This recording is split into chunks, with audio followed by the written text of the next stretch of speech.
sick at the sight of blood. I think I shall not. I've never been tried yet.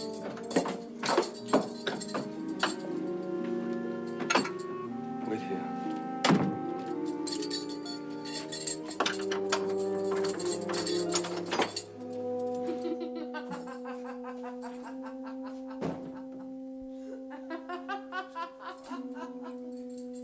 I will do as you say, sir. That was Grace Poole.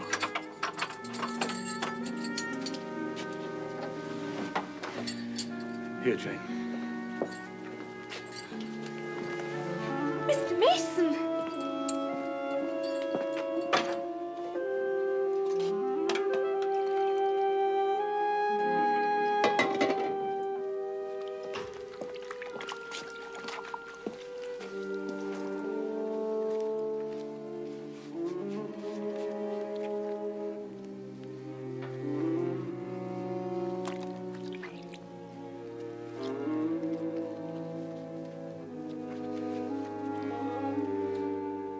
Thistles.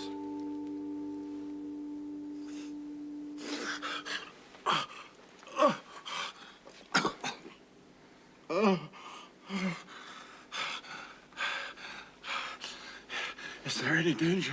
No, man, a mere scratch. Don't be so overcome. Bear up. I'll fetch a surgeon for you myself. We'll be able to remove you by morning, I hope. Jane? Sir. I must leave you in this room with this gentleman for an hour, perhaps 2. Yes, sir. Take the sponge. Now wipe away the blood whenever it begins to flow. If he feels faint, there's a glass of water on that stand. Put it to his lips and use the salts. Very well. You will not speak to him on any pretext. Harry Rochester. And Richard, it will be at peril of your life if you speak to her. Open your lips, agitate yourself, and I'll not be answerable for the consequences. Remember, not one word must be spoken. Not one word.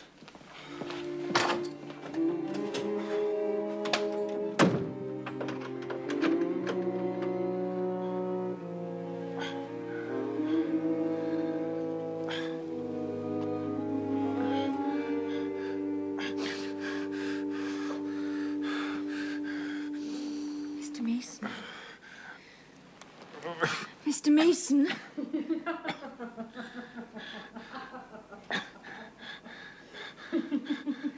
Try to keep your eyes open. Try.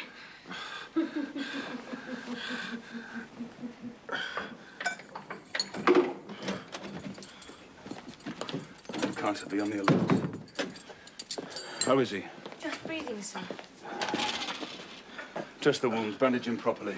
Is he fit to move, sir? He's got to be. I'll give you about half an hour to get him downstairs. Look, it's nothing vital. Set to work. How are you, Richard? He's done for me, I fear. Ah, not a whit. Courage, man. You've lost a little blood, that's all. Carter, assure him there's no danger. Oh, I can do that terribly, sir, but how is this? The flesh near the shoulder here is torn as well as cut. There are teeth marks here. She bit like a tigress when Rochester got the knife from You her. shouldn't have yielded. You should have grappled with her. She looked so quiet at first. I thought I could do some good. You thought. You've suffered enough. Carter, hurry. I must have him off before sunrise. I must look to this other wound, sir. She's had her teeth here, too. She sucked the blood. She said she'd drain my heart. Oh, come, Richard. Be silent, man. Don't repeat her gibberish. I cannot forget it. You will when you're out of the country. You may think of her as dead and buried. Never. Oh, have some energy, man.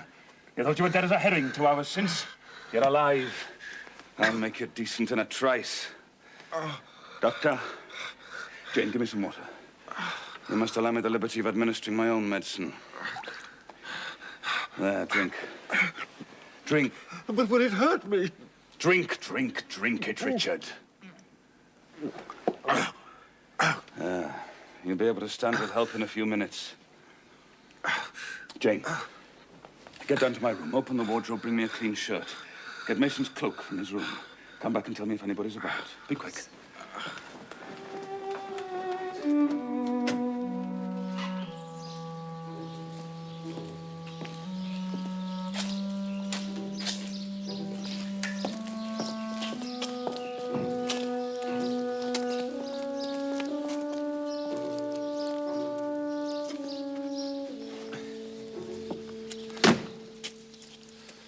keep him at your house till he's quite well.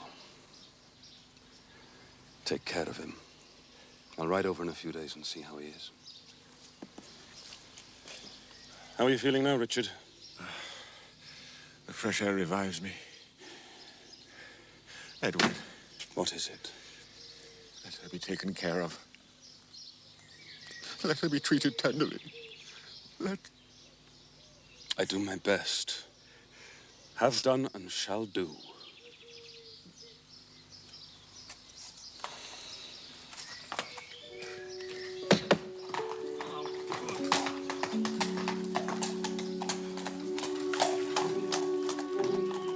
It's been a strange night for you, Jane. You look pale. Were you afraid when I left Mason with you? I was afraid of something in that other room. I'd locked the door. I'd have been a very careless shepherd if I'd left a lamb. My pet lamb, unguarded, so near a wolf's den. Will Grace Poole stay here now, sir? Oh, yes. Don't trouble yourself about her. Put it out of your mind. But your life is not safe while she stays. I'll take care of myself. Is the danger you feared when Mr. Mason came gone by now, sir? I cannot vouch for that till Mason is out of the country. Nor even then. To live, for me, Jane, is to stand on a crater crust that may crack and spew fire any day. Now you look puzzled, and it's cold. Not another word till you've been nourished. But, sir... Do as you are told.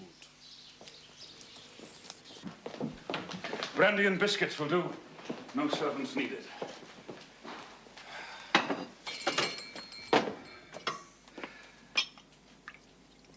Now, Jane. You are my little friend, are you not? I like to serve you, sir, and obey you in all that is right. Precisely. In all that is right, only that. Well, like Mason, you too now have power over me. You may injure me by speaking. I dare not tell you more. If you have no more to fear from Mr. Mason than you have from me, sir, you are very safe. Oh, God grant it may be so.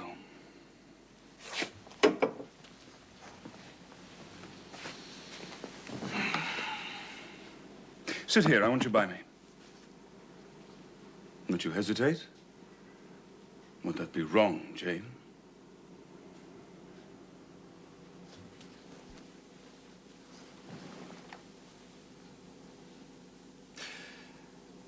Now, Jane, I'll put a case to you.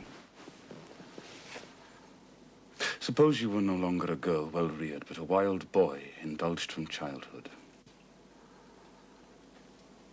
Imagine yourself in a remote foreign land. Conceive that there you commit a capital error, never mind what, but one whose consequences must follow you through life and taint every hour of your existence. An error. An error, not a crime. No shedding of blood or any other guilty act. I speak of error. Now, in time, the consequences of what you have done become utterly insupportable. Hope has quitted you. You seek relief in exile, happiness in a heartless, sensual pleasure. After years of wandering, you come home, heart-weary and soul-withered. And then you meet someone. Never mind who or how. And you find the goodness you have sought for 20 years. Such society revives, regenerates. You long to recommence your life in a way more worthy of an immortal being. Are you justified to attain this end in overleaping an obstacle of custom, a mere impediment of convention. Is that person justified in daring the world's opinion to attach this gentle, gracious life to his own?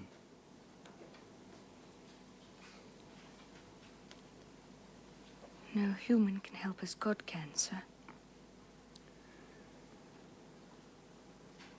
But I have found the being Jane.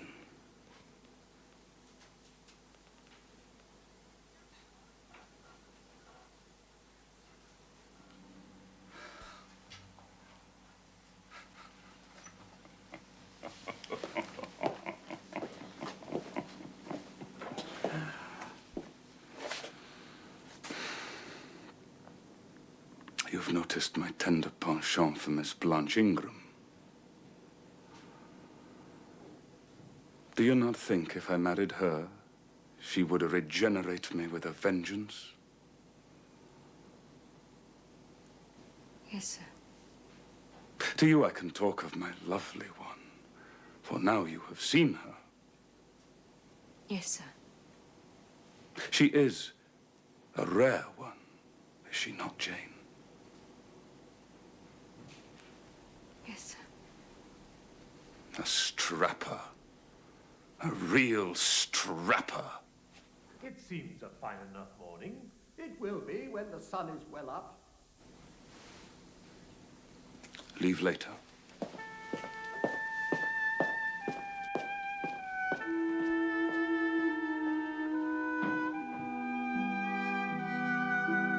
So you already dined with your pupil? Yes. She will spend the rest of the afternoon with her nurse. Excuse me, miss. I must go and find my husband. There's someone to see you, miss, in Miss Fairfax's room. Oh, thank you, John.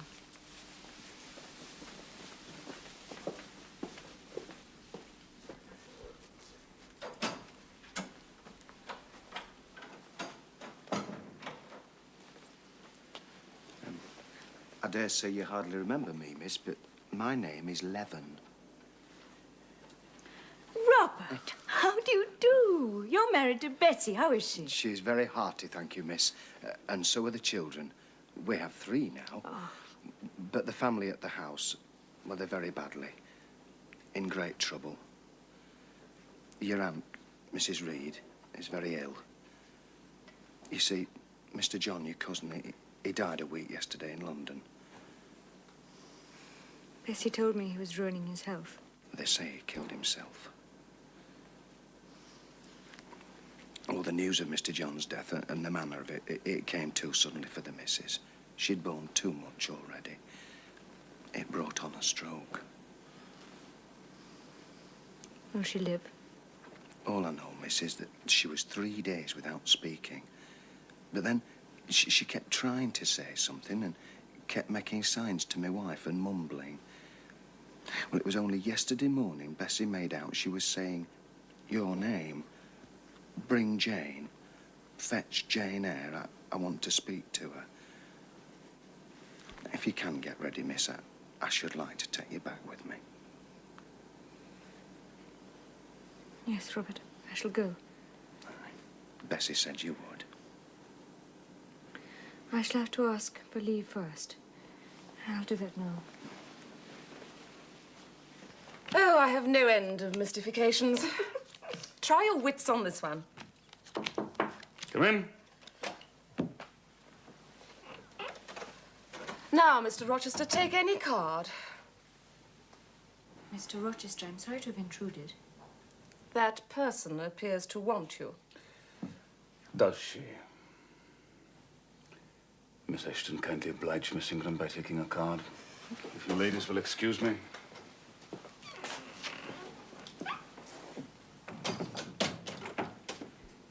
Well, Jane? If you please, sir, I want a leave of absence for a week or 2. And what to do? Where to go? To see a sick lady who has sent for me.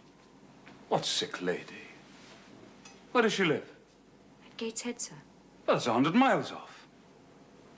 Who may she be that she sends for people to see her at that distance? Her name is Reed, sir, Mrs. Reed. Reed of Gateshead. That was a Reed of Gateshead, a magistrate. It is his widow, sir. Mr. Reed was my mother's brother. It's miles off. Yes, sir, but I shall go. And how long will you stay?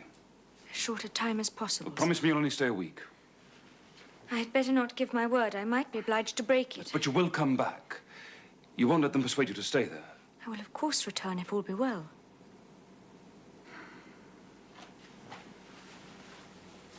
And who goes with you? I mean, you can't go all that way on your own. The coachman, sir. His wife keeps the lodge. They're old friends.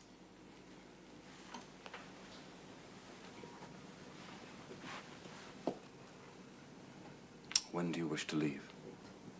As soon as I'm packed, sir. Well, you'll need some money. I've given you no salary. How much have you in the world, Jane?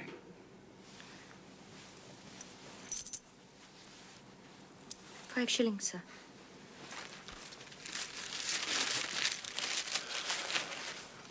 Here.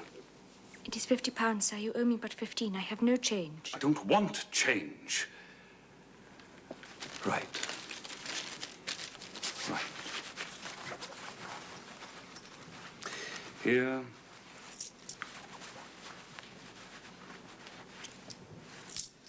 is 2, 3, 4, 5, 6, 8, 10.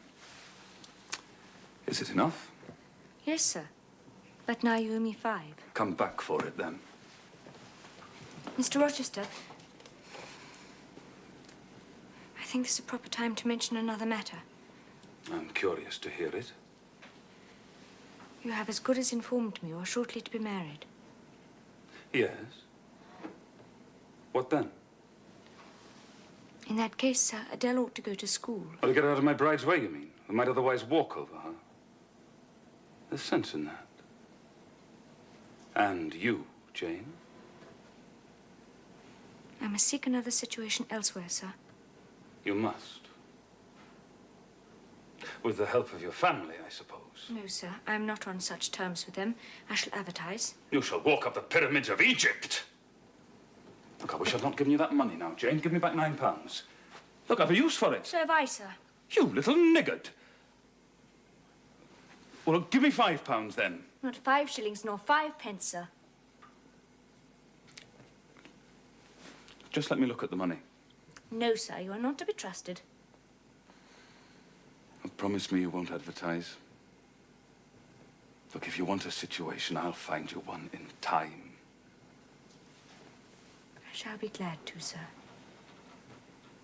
If you in your turn will promise that I and Adele shall both be safe out of the house before your bride enters it. Look, I'll give you my word on it. So, you're off then. Yes. And it seems that you and I must bid goodbye for a little while. How do people perform that ceremony, Jane? Teach me, I'm not quite up to it. They say farewell, or any form they prefer. Then say it. Farewell, Mr. Rochester, for the present. Farewell, Miss Eyre, for the present. Is that all? Yes. So, he'll do no more than say, farewell, Jane. It is enough, sir. Very likely. But it is blank and cool. Farewell.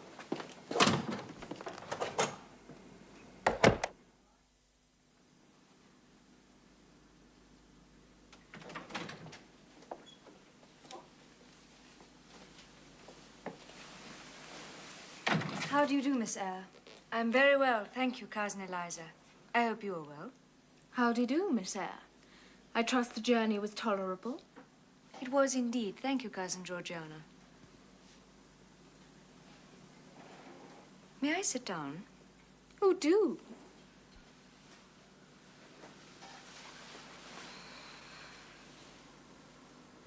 I hear Mrs. Reed has rallied a little. Oh, Mamma, you mean? She is extremely poorly. I doubt if you can see her tonight. If you would just step upstairs and tell her I'm here, I should be much obliged to you. I know she had a particular desire to see me, and I would not wish to keep her waiting. Mamma dislikes being disturbed in the evening. I shall just step out to Bessie and ask her to ascertain whether Mrs. Reed is disposed to receive me. Excuse me.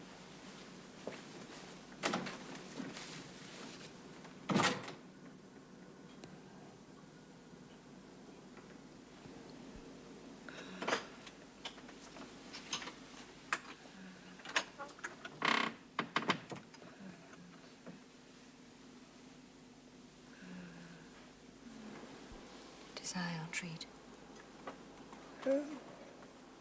Who are you? Aunt? Who calls me Aunt? Oh, I know you.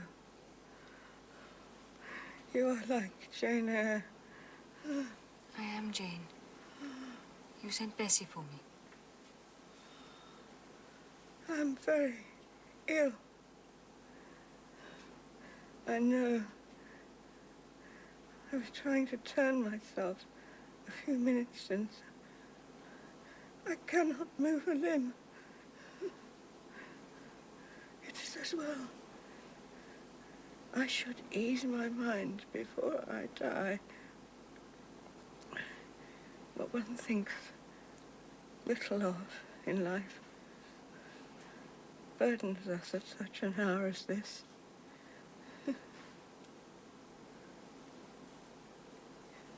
Is there no one in the room but you? We are alone, Aunt. Well, I have twice done you a wrong, which I regret now. One was in breaking the promise I gave my husband to bring you up as my own child. The other, anyhow, perhaps it is of no great importance. I may get better. To humble myself to her is painful.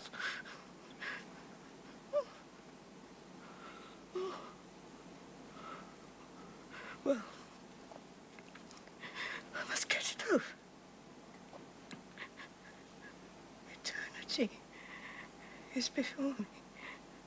I had better tell you. Behind you is my dressing case. Open it.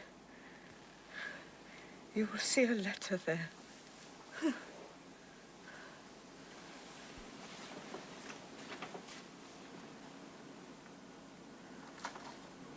Read it.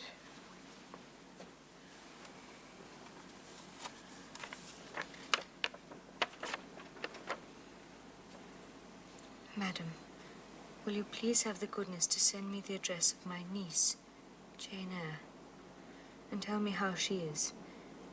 It is my intention to write shortly and desire her to come to me at Madeira. Providence has blessed my endeavors to secure a competency, and as I am unmarried and childless, I wish to adopt her during my life and bequeath her at my death whatever I may have to leave. I am, Madam, yours very faithfully, John Eyre, Madeira.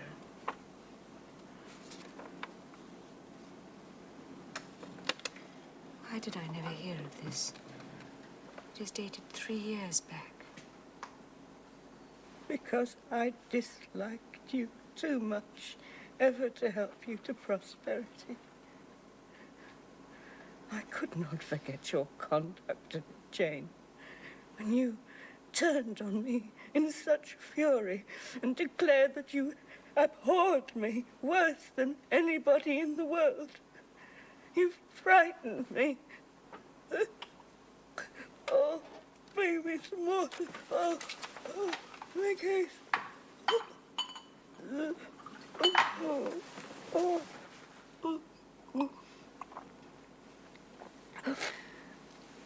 Please, think no more of it. Let it pass from your mind. Forgive me, I was a child. It was 9 years ago. I tell you, I could not forget it. And I took my revenge. I wrote to your uncle. I said Jane Eyre was dead. She died of the typhus at Lowood. Now, act as you please. Write and contradict my assertions. Expose my falsehood as soon as you can. You were born to be my torment. My last hour is racked by the memory of a deed which, but for you, I should never have been tempted to commit. If you could be persuaded to think no more of it, Aunt, and to regard me with kindness and forgiveness. You have a very bad disposition. My disposition is not so bad as you think. I'm passionate, but not vindictive. Many times as a child I wanted to love you if you'd have let me. Don't bend over me. You oppress me. Ah.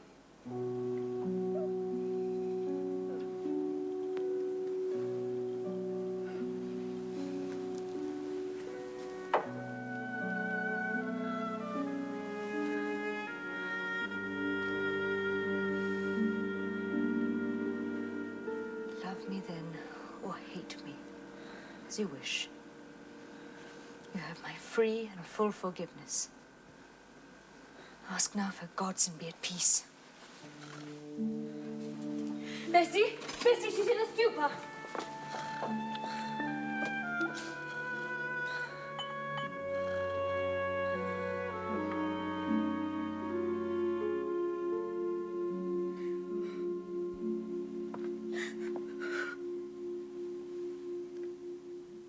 Oh, I cannot. I cannot.